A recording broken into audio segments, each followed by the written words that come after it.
There. All right. Hey, folks, what is up? Welcome to episode 1 of the Officer Dad podcast. I'm your host, Brian Kane, and joining me today is my co-host, Anthony. At least that's what he's decided to be called this time. Anthony is going to choose to remain because his current agency prohibits him from identifying himself on the interwebs as a police officer. So maybe we'll just change names for him every time that we go live, just to kind of keep people guessing. But say hey to everybody, Anthony. How you guys doing? Hopefully this will be a good experience for you as it is for us. It's going to be my first podcast, so we'll see what happens with it. Phenomenal. And guys, listen, the whole point of this podcast is just for dads that happen to be cops to have a place to get some good advice from people who are in the same shoes that they are. You know, cops that have kids at home, cops that even maybe have kids that are gone, and you know, maybe making some pretty stupid decisions in their life, and you know, makes the parents frustrated, parents of small kids, stuff like that.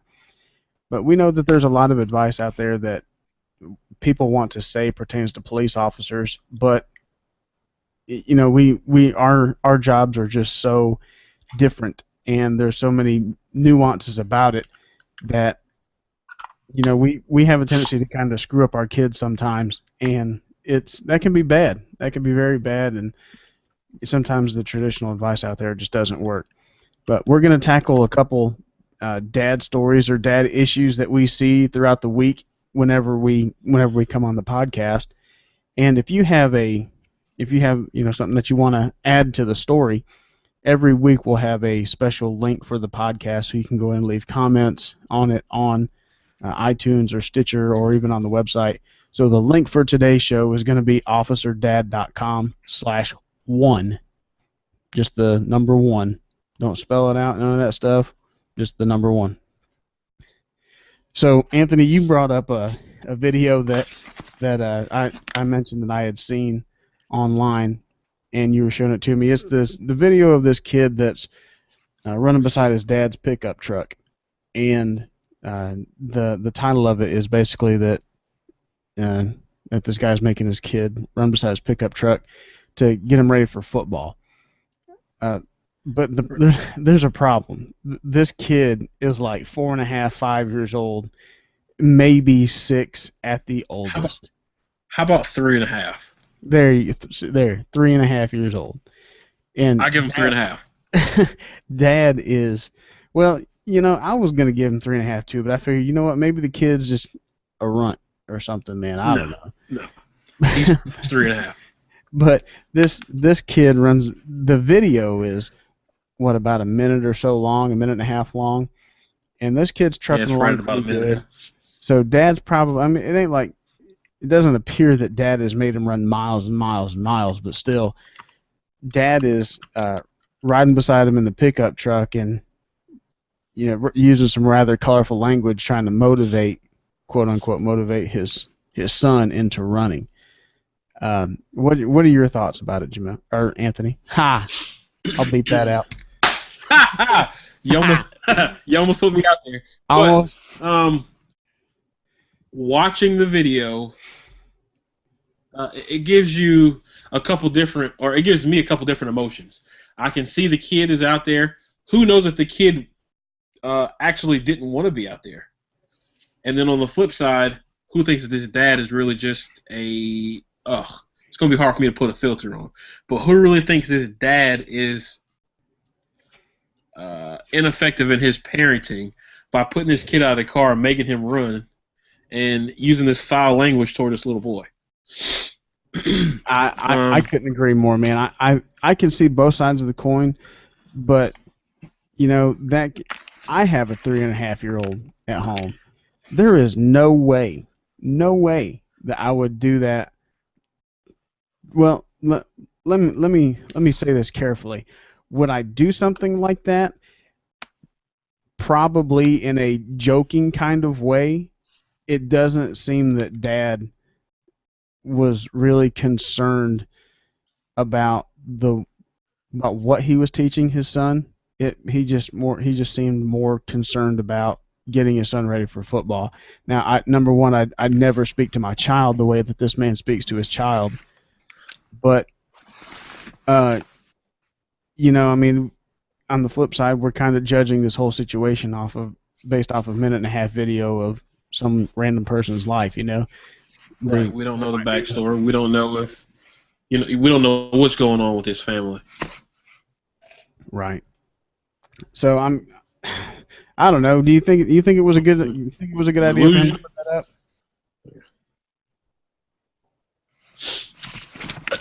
I think this sort of thing happens more than we know. This dad was irresponsible in recording it and posting on YouTube. So you're saying that you would not have posted it on YouTube? No, absolutely not. For the last about a week, I've started, exercising and walking and doing other things.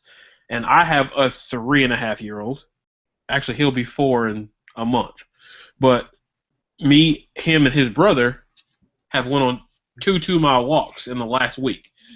I don't force them to go. I don't push them. I don't yell at them. I don't scream at them like his dad is doing.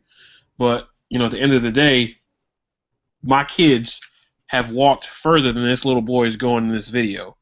But then again, I don't record the video of my kids walking with me, talking to them inappropriately like they're grown adults, and I haven't posted on any social media websites either.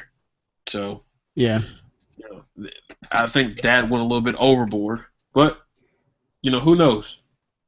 Maybe he wants his son to be an NFL star. Maybe he thinks this is what it takes. that would be very interesting to kind of get that opinion about what other people would think about if that's something that's a requirement to get you in the NFL. Because my wife and I just the other day were having this discussion about we seen this group of kids out soliciting donations for their all-star team, an all-star softball team. It was a few little girls out at a corner holding up signs, help, donate to our softball team and all this stuff. And so I told my wife, I said, you know what? It's kind of funny that the everybody wants their kid to be an all-star, and quite honestly, your kid is most likely not as good as you think he is. Absolutely not. Most of these kids out here playing sports, excuse my French, but they're duds. You might have 1% of those 100 kids out there on the field that are actually going to amount to anything on the football, baseball, or soccer field. Yeah, I agree. And you know what? And this is kind of a touchy subject for cops too, man, because you know as well as I do, we know several cops that have their kids in all-stars. And the only reason that their kids are in all-stars is because mommy and daddy pay for them to be on the team. All-stars sports are just like going to private school. It's pay to play. Simple as that. If you can afford it, you can play on all-stars. And everybody gets a trophy. I know everybody gets a trophy in the regular league. I don't know about all-stars. I know a couple guys that they have their very young kids. They're probably, I don't know, 5 or 6, and they play in all stars. And man, they're constantly driving somewhere for a tournament, and then the kids are playing 7 and 8 games a day, and that's absolutely crazy, even for the off school season. But they're still doing this even in school. And it just kind of boggles your mind, like, when do these kids have time to be kids when their parents are pushing them so hard to be all-stars in a sport they're probably going to grow up and hate eventually anyway. I don't know about you, but as a child I played sports. And watching my 2 sons, when they play something, if they're not interested, it doesn't matter how hard I push them, how hard I make them do it. If they don't want to do it, they're not going to do it. So at the end of the day, I think a lot of those kids that end up playing these all-star sports they may be dedicated to it more than the kids whose parents uh, put them on a regular team instead of just allowing them to go play that all-star. All-star takes a lot of commitment, like you said, and a lot of money is involved with it. But at the end of the day, I think those kids are also enjoying that sport that they play. So I don't think they really care about the time they're missing out, running around outside, playing with their friends, or doing X, Y, and Z, going to the pool, being a regular kid for their summertime. Yeah, probably not. I mean, those kids probably are in all stars because they want to be. I mean, I'm not too familiar with a whole bunch of parents that want to throw out that kind of money on a whim. I'm sure there is some level of dedication there. But even my 10-year-old has been through several sports. He's been through. He did MMA. He's done taekwondo. He's done soccer. He's done football. And right now, his big thing is archery. So every Sunday we go to the archery range, and he's taught by someone who was an Olympic competitor, and that's what he loves to do right now. And I'm not going to go out and wrap up a couple $1,000s to get him top of the line, Olympic quality bow and string set and all that stuff. I'm not going to do that. Not until he can show some level of commitment for it. So I imagine it's probably the same with the all-star stuff. Right. So like now, because it's still new to him, and you don't know, and he doesn't know what his level of commitment is, you aren't going to put that money or that time into it to get him to that level of being a so-called all-star. But when he does show that level of proficiency and his dedication is there, you'll spend that little bit of extra money and start enrolling him in, higher level classes, or allowing him to compete in competitions where he could possibly win money or do other things or win trophies. So, all-star, we'll see what it is. But, going back to this football, this little boy is 3.5 years old. At the end of the day, he is not getting him ready for any football, sport, whatever, because typically you can't even play football till you're 5 anyway. So what is he doing? Honestly, I think Dad's just, trying to be a jerk. I almost had to beep that. But I think Dad's just being a jerk, and trying to be funny, and he's going to be the next viral YouTube video, and just the stupid stuff, man. I think that's what Dad was doing. Let's see. This video already had this one video has 9,000 views already. I'm sure there's other ones. Yeah, here's 23,000, 17,000. Give it a week. Give it a week and it'll be a viral video.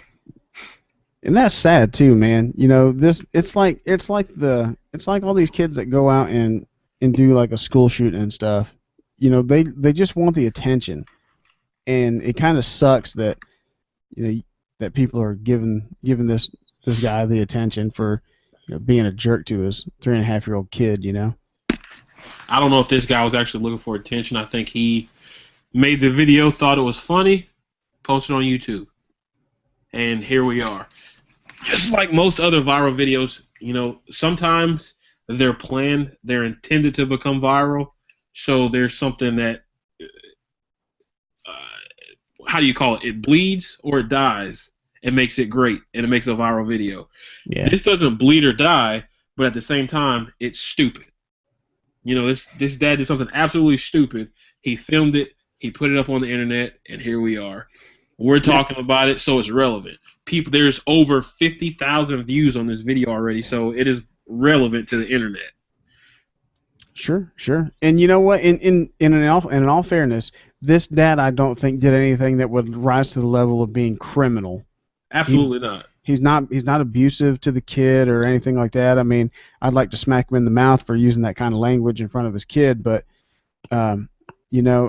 just to be totally clear, Dad's not doing anything that he could be arrested for, at least not in the state of Georgia anyway. So no, I don't think his language was too offensive. The most of the language that he was using was inside of the car while the kid was away from the car.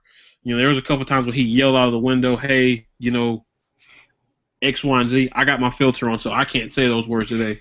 because I might get kicked off of the radio show. But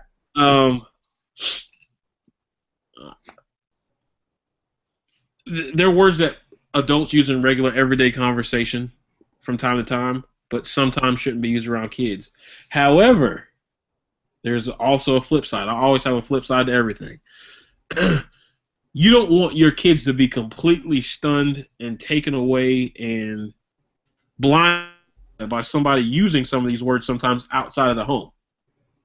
Right. So if you happen to drop one of these every once in a while, and then your son or your daughter turns around and uses it, you need to correct them and say, hey, Daddy made a mistake. I shouldn't have said that. I shouldn't use that word around you. That's an adult word. We don't need to. You don't need to talk like that because you're just a child at this point. Yeah. So, I don't think it's 100% that we don't need to use those words around our children. But it is what it is. We're all different. We all have different styles of raising our children, and hopefully over this podcast, you guys will see that. Yeah. And something else that's very important for people to understand, that you and I we're going to have two very different perspectives on a lot of things, because I'm still married. I'm married to my first wife, and we've been married for 12 years, and you're divorced. I am. So we'll have different perspectives for that. And, there's also several cultural perspectives that are going to be very different in the way that we see things. So absolutely. This could get very interesting, folks. You might want to keep on listening to this. But like I said, I always can see both sides of the coin, so there may be some arguments that I cause when I don't necessarily believe that one side. So get ready, because I can do both. I can play both sides of the field. Yeah, you can. I can vouch for that. I've seen that happen. So what other relevant stuff are we going to talk about? Have you seen the website All Pro Dad? I did, with the football players and the baseball and all that other stuff. Yeah. So All Pro Dad. I'm going to be sharing a lot of stuff on the social media accounts from All Pro Dad and the kind of the creator from that, and he also has another brand that he does. And they got some really good stuff on here. I mean, you can sign up to get an email of the day, and it's basically some parenting advice that you can get every day. But I seen an article from him the other day where it talked about that your kids are not the center of the universe, and I thought that was very timely for the era that we're living in now, because people have a tendency to do that to their kids. They have a tendency to make their kids think that the world revolves around them, and it really doesn't. Right. I think that's unfortunately, parents, not just dads, but parents, put their children at the center of their universe, and that causes a rift in the parents themselves, because mom may be over here doing one thing where she's getting kids ready for school in the morning, making breakfast, making lunch, and all of her focus is on the kids, and she's taking them to school and they're gone. When they get home from school, dad takes over and he takes them to sports practice and X, Y, and Z, and does the extracurriculars with them. So the parents lose focus of their relationship because they are both focusing on their child, or you have one parent that's focusing on the child while the other person is off at work. Yeah, I agree. And then you lose focus of the things that are important. And I think there's at least two other things that need to come before your children, per se. And one of those would be your spouse. I agree. And I think I know what you would say the other one is. Absolutely. And I'll be very unapologetic about it, folks. I know that both Anthony and I are very rooted in a Christian faith, and we happen to believe that you should be putting God before everything else. And I think that correct me if I'm wrong, but I'm pretty sure that's where you were going with that. Absolutely. That's number one. Yep, I agree, and I think that I think it's very important that your kids understand that your spouse does that your spouse holds a higher place of importance in your life than they do, because the bottom line is in 18, 20 years, hopefully, your kids will be gone, but you'll still be married. So Fingers crossed. yeah, right, right. I tell my wife all the time that for my kids' 18th birthdays, they're getting luggage. Wow, they should have their luggage before they turn 18, so that on their 18th birthday they can go. Well, they could practice packing, right? I've already told mine. When you're 18, you got to go. Their mom says they can come live with her, so it is what it is. It is what it is. But I have to tell my 10-year-old every once in a while, she was my wife before she was your mother. Hmm. So, you're not going to be able to talk to my wife that way. And I can't stress how important I feel it is that people show their kids what it's like to have that healthy marriage and say, hey, look, you're not the most important thing in my world. So how do you think that relates, or how do you think that translates into the divorced world? Hmm. I think it's different because at that point, I think when you're divorced, I think your children do become the center of everything that you do. Um, when I'm planning for my off days, I have to plan around whether I'm going to have the children or not, or whether I can find a babysitter or not. Um, the spouse thing falls away because at this point, yes, I still do care about her, but she isn't a, I guess you would call it a pillar, something that I need to necessarily focus on every day, focus Right. on building and maintaining with. We have an awesome friendship, me and my children's mother, but at this point in my life, my children are one of the most important things. So I think there is a shift when there is a divorce or separation that comes in place. Now, do you think that they've taken over kind of that second place in your life right now, that you put them in, like, in the space where your spouse would be if you were married? Do you think that they move up that hierarchical rung? Absolutely, because me and you've discussed outside of this how important they are in the decision making of if I decide to move on to somebody else. How at the end of the day, no matter how much I may like her, they have to like her too. And if they don't like her, they can't get along with her, then there's nothing that she can do for me because they will always, well, I can't say always, but they will typically or probably have a higher place in my life than she will until something becomes serious with her. And then at that point, then they'll probably be right about the same. Right. Now, do you think that it would be a hard adjustment for the kids going from second place to third place? I don't think so because they wouldn't necessarily see that shift. If you do it right, if you love your kids the way you're supposed to, if you love them, teach them, and discipline them the way you're supposed to, then they won't see any kind of change. There you go.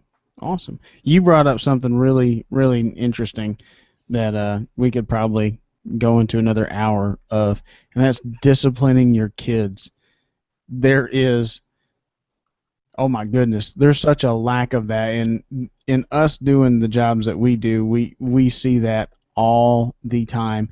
People expect police officers to come fix 15 years of bad parenting in 15 minutes, and I'm not sure if you would agree with this statement or not, but I feel pretty confident in saying that most of the behavioral problems that I have dealt with in the 14 years that I've been doing this job they're a direct result of a lack of discipline in the child's life.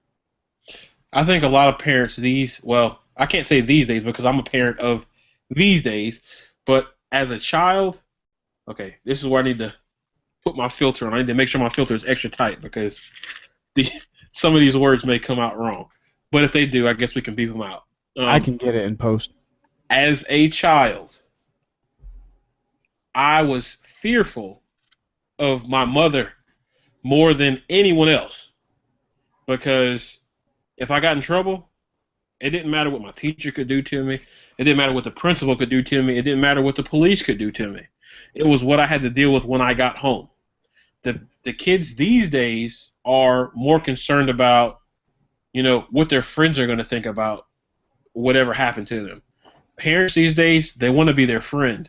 But at the same point, a lot of these parents aren't but maybe 12, 13 years older than their kids at this point.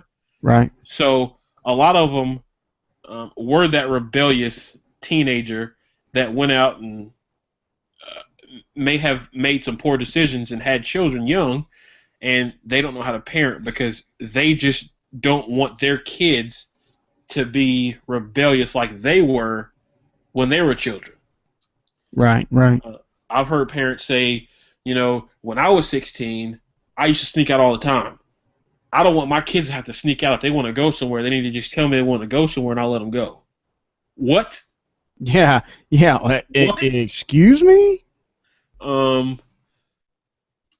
That will never happen here. That will never happen at my ex-wife's house either. We are at the same understanding that, whatever we say goes. And if she has an issue there, she can call me. She knows that I'll come. And if I have an issue here with them, I know that I can call her and she will come and assist if I need her to.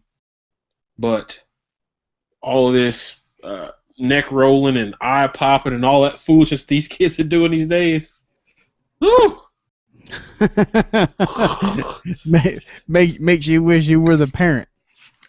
No, not necessarily, because I deal with a lot of these kids on a daily basis. And when you get to the house and they're yelling and screaming and acting a fool, I typically look at the parent and ask them, what do you want me to do?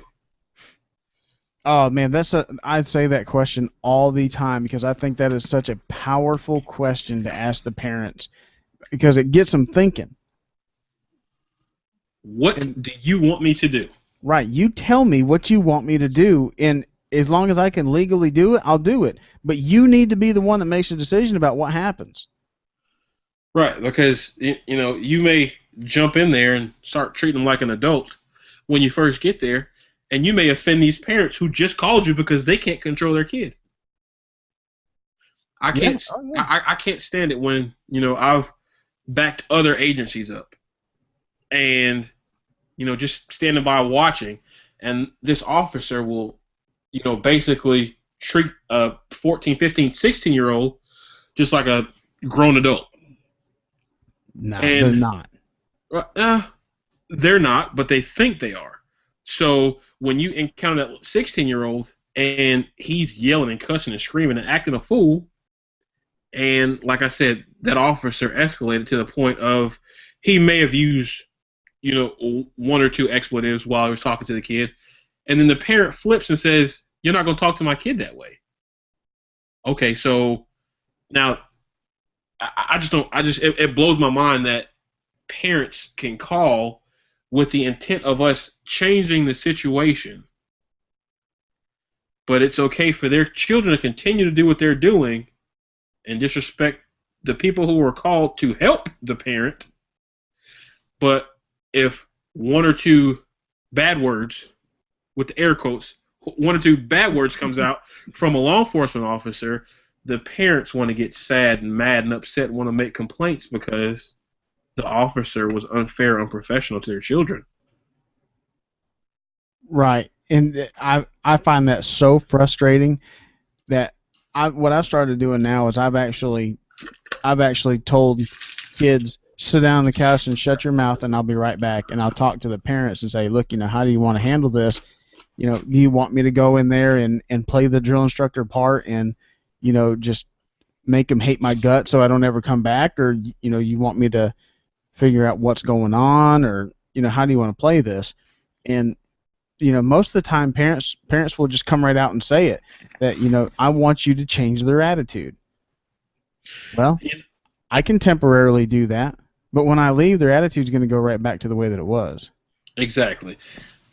So my approach on this whole thing, when I have to deal with kids that are unruly or whatever you want to call them, I typically go there. I ask the parent what they want to do. I don't talk to kids. I don't berate kids or punish kids. I don't scare kids into thinking that they're going to go to YDC or jail or anything like that. I will fill out the appropriate paperwork for the parent and give them whatever, follow-up procedures they need. And typically, I'll make the child apologize to the parent. That is it. I don't yell at kids anymore. I don't try to play dad. And the way that I explain it to these parents that I go to is I have 2 children of my own to raise. I can't raise yours. I can't raise your next door neighbors. So the only thing that I can do is what the law allows me to do. And that's the only thing that I'm going to do. The rest of it is on you. If you want to change your child's behavior, that is on you to do that.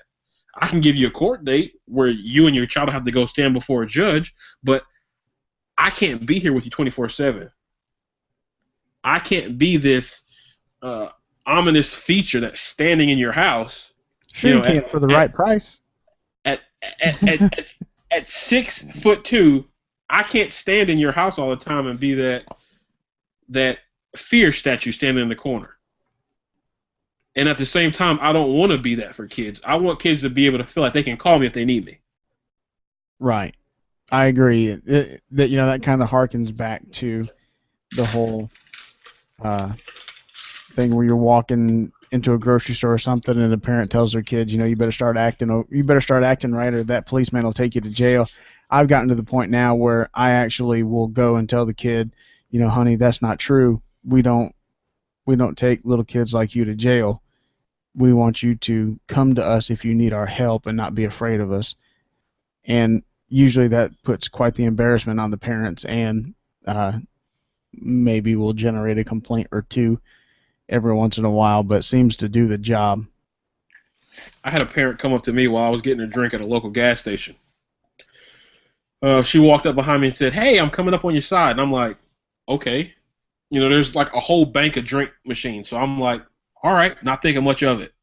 She walks around in front of me with this kid that couldn't have been more than 5 years old and said, "Can you tell him what happens if he doesn't listen and he keeps pushing on his brother or sister," or whatever the hell he was talking about at that time. And I sort of looked at Mom in amazement, like, it's 12 o'clock at night. You have this 5-year-old out of the house, and you want me to talk to him about doing the right thing? Right. How about you go be a mom and go put your freaking kid to bed? Right. So I sort of looked at her confused, and she just said one word. She said, "Say just one word to be good. One word to be good." And I'm looking at her like, what could you possibly want me to say to your son at 12 o'clock in the middle of the night to get him to stop doing whatever he's doing? That, by the way, he is not actively doing right now. Right. So the time to correct this would have been in the moment, do it right then. It's like, I will get in so much trouble for saying this. I know I will. But raising kids is like training a dog. They do something correct, you give them a reward. They do something wrong, you punish them. It's like that. It really is like that. And I don't mean to, and I don't want to sound offensive when I say it, because I've done both now. I've trained dogs and I'm raising kids. And you can fundamentally disagree with the statement, but it is true.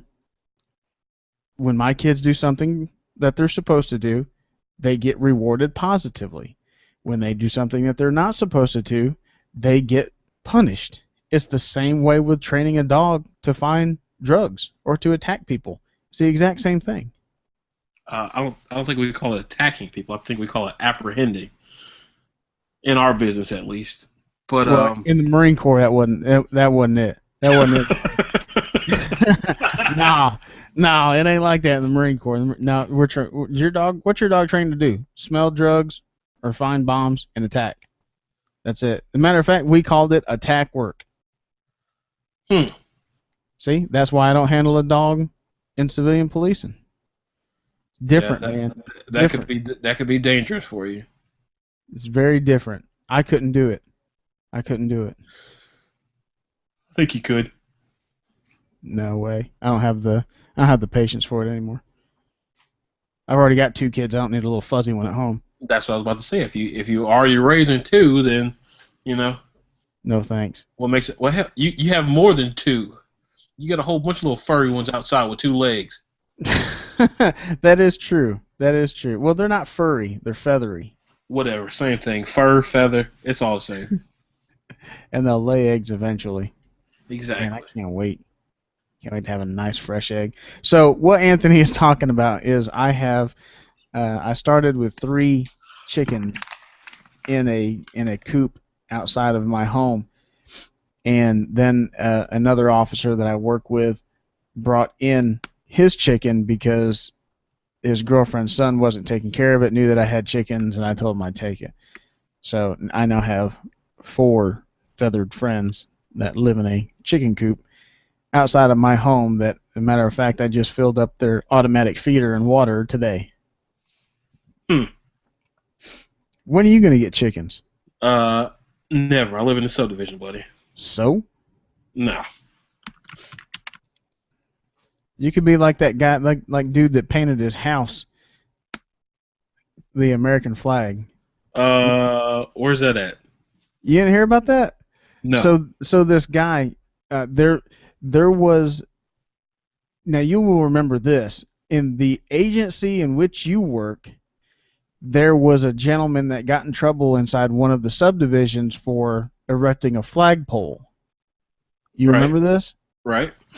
So this same thing happened in another part of the United States. I don't exactly remember where that happened at, but he got in trouble for flying an American flag.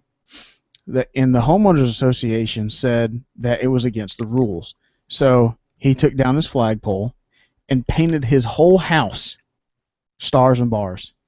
It was incredible. I had a friend talking about that the other day, talking about painting her house as an American flag. I don't know how I feel about that. I couldn't do it. I couldn't. I couldn't drive up to it every day and be like,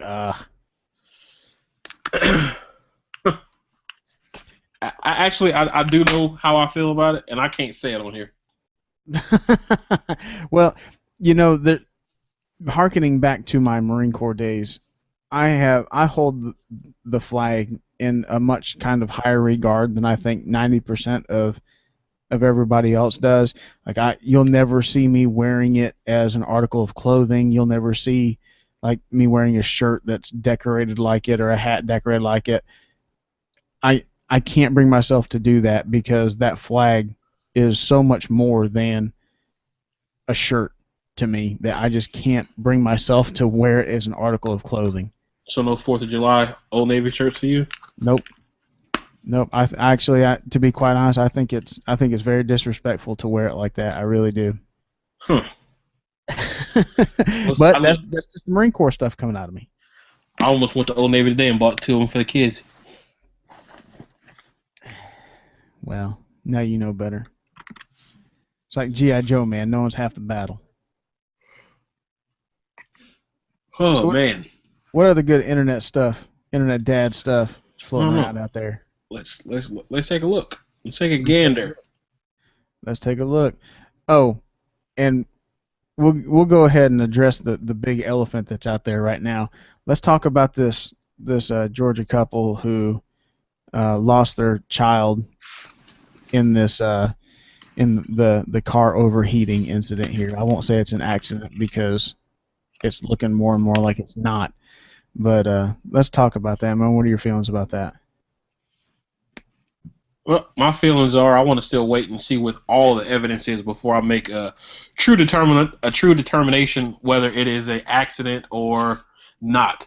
But for him to actually be charged, I would have to go with it not being an accident, especially with the charges that he is facing. A lot of people ask me right along the beginning, how in the world could they charge him with that? How in the world could they charge him with that?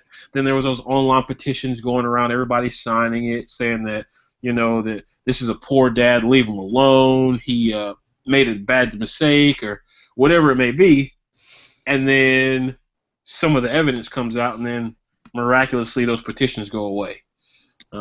I've had people ask me, like I said just a second ago, how could they charge him with the charge they charged him with? And like I've been telling everybody from day one, I don't know what that evidence is that they have.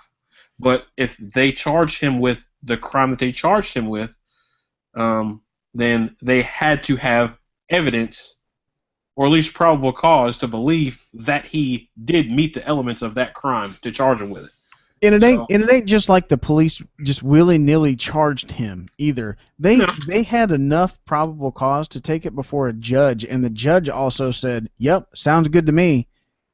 So it ain't just the whims of like 3 detectives.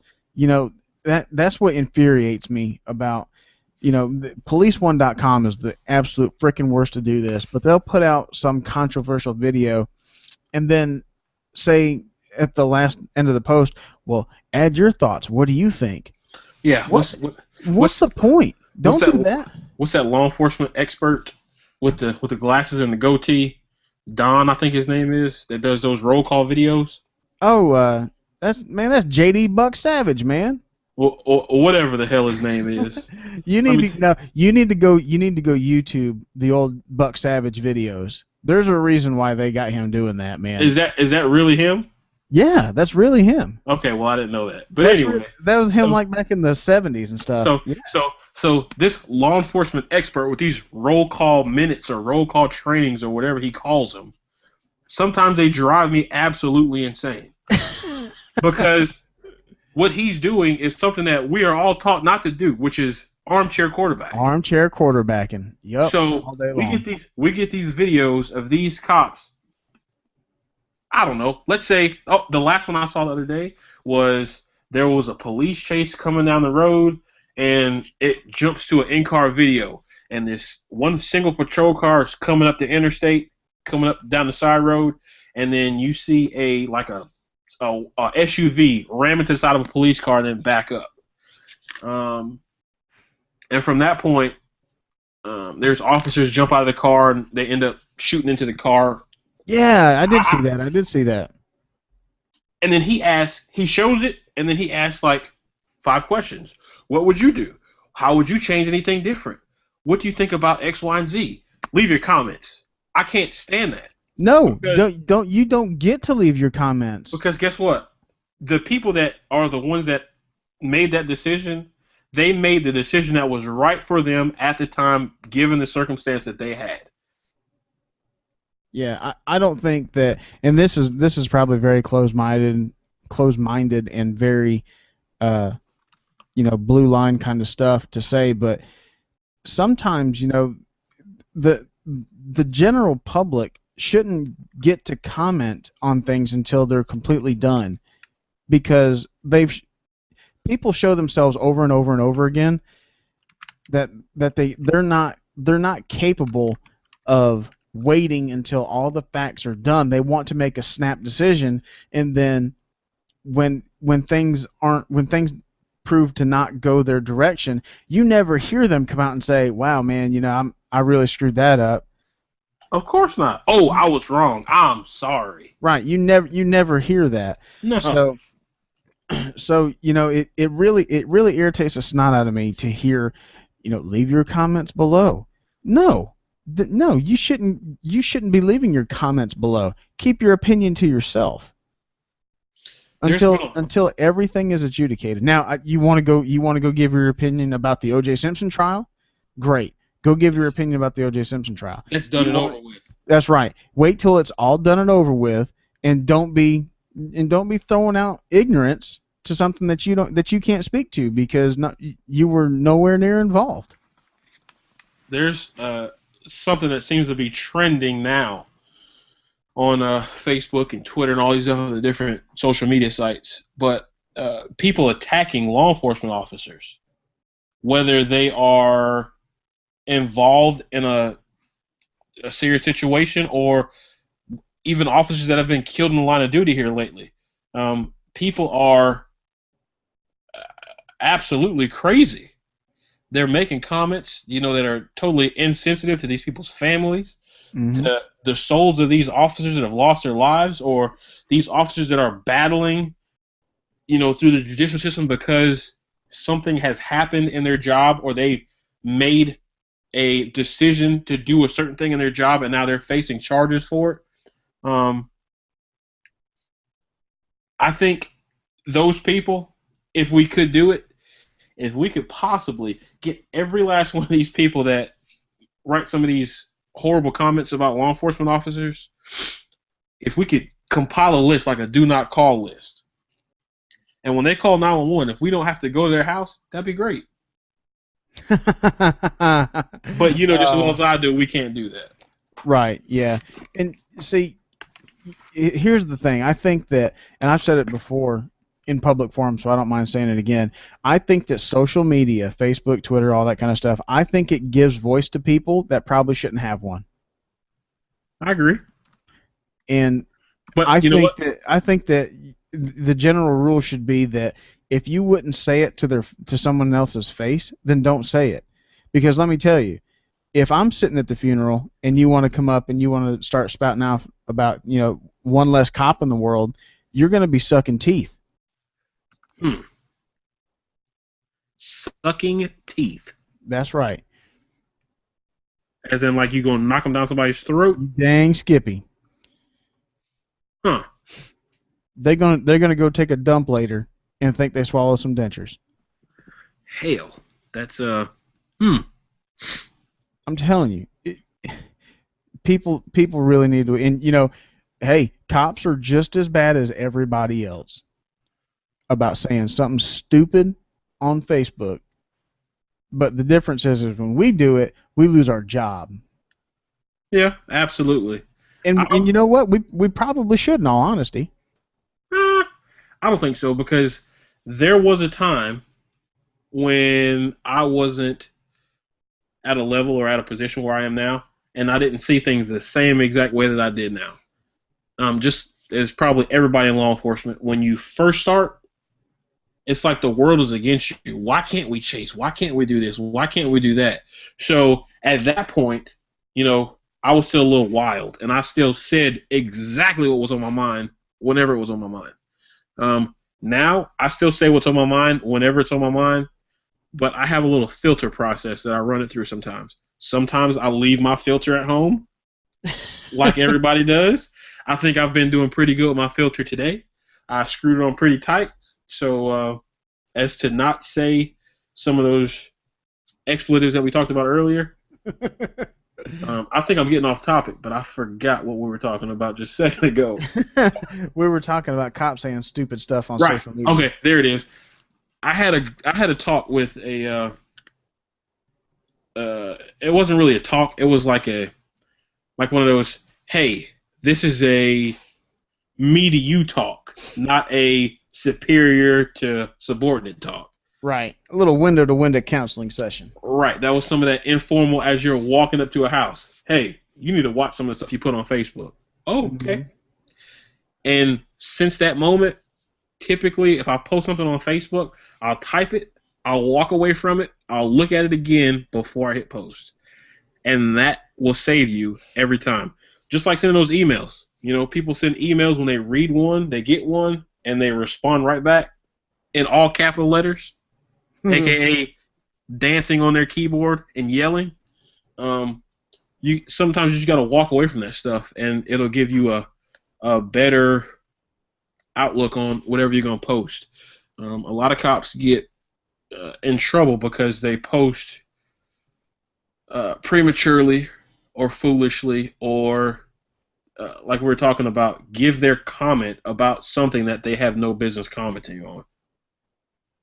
Yeah, I agree. And everybody's entitled to their opinion, but I've always enacted this policy on all of my stuff.